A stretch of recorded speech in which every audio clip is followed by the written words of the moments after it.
Hi everyone, another day, another share.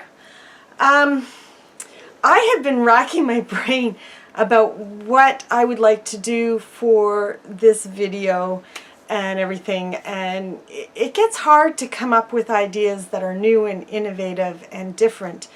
So I thought I would kind of talk to you about the process of how I go about choosing patterns to kit or do something else. So in the last couple of weeks I decided that I wanted to do something where it's a universal kit. So there's different patterns. They all take 4 meters of different fabrics, so a background and 3 other fabrics, a light, a medium, a dark, or contrast, or whatever the case may be. And I came up with a few designs, and I thought I would talk to you about how I go about writing the patterns after they've been designed. So I use a program called EQ8, and this is one that I've designed, and I haven't started writing this pattern, but I will eventually. And this was another one that I designed. Now I'm just using the colors from the program. They have in the program some fabrics that you can choose from and stuff like that. Those fabrics are obviously not in my store. I would be kitting these with fabrics within the store, and each of these patterns are 40 by 60, or this one's 41 by 61, but they all take 4 1-meter cuts. So, and this is the one that I've decided that I want to design and write the pattern for and put it together. So I'm going to talk to you a little bit about what I do to go to the process to get it into a written pattern. So EQ gives me rotary cutting instructions, and I'm not going to tell you to, you know, cut 1 3/4 by 1 3/4 X time from the back.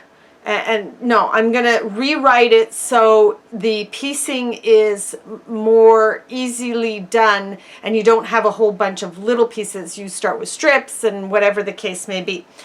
This pattern here has a flying geese unit, 4 of them for 1 block. And they're telling me to take X size square and cutting it in diagonal both ways, and then that would cover the background, and then you have to do a square X size and cut it in one direction for the 2 triangles to turn these, to sew them into the flying geese. Sorry. So I've started this and I've started writing. I know what I want to do for the little 9 patches. The center block is just a plain square, very easy to write up. But this flying geese unit, these flying geese units right here, these flying geese units, they are more complicated. So I have to test. I have to make sure that my size is what I assume it's going to be based on the size of the block, blah, blah, blah, and everything. So what I end up doing is the first thing I do is I take those cutting instructions that EQ gives me and I put together 1 flying geese, and then I measure everything. And it comes out to whatever size it is, and I go, and that confirms to me what I think the size has to be versus what it really is, and I go, okay, it's what I think it is, and I go ahead and I put that together, and then I come up with a better method, either using block locks or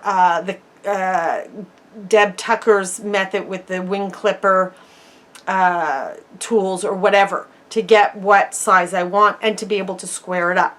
So then I take that information and I rewrite the pattern. And that's where I'm at now with this writing. To go forward, I have decided that if I do these and sell them on my website, they would come to you all laminated. One side would be the print, the picture of the quilt with all the information, the size, who made it, who designed it, for who, the name of the, and up here it would say, you know, right now it says 4-meter quilt patterns. Okay, I might put in a little bit more information on the front cover about what those 4 meters would be. So it would be 1 meter of background, 1 meter of light, dark, and medium coordinating fabrics or whatever. And this is an idea. It's just starting to take shape. I go through, I test, I bought the laminator to this. And so we're in the process of doing one, and I'm thinking of selling the pattern like this as is for X dollars, and also kitting them with 4 different meters. So that's where I'm at now. I have designed 2 other ones. I can design these up very fast on the program of EQ8, and then I go from there.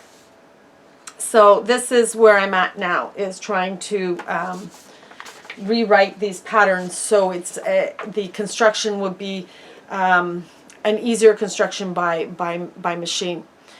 So that's all I have to share with you today. Stay tuned and see where I'm at. I'll try to do more videos about these patterns and the process of going from A to B. So happy quilting, and we'll see you next other day, another share. Bye-bye.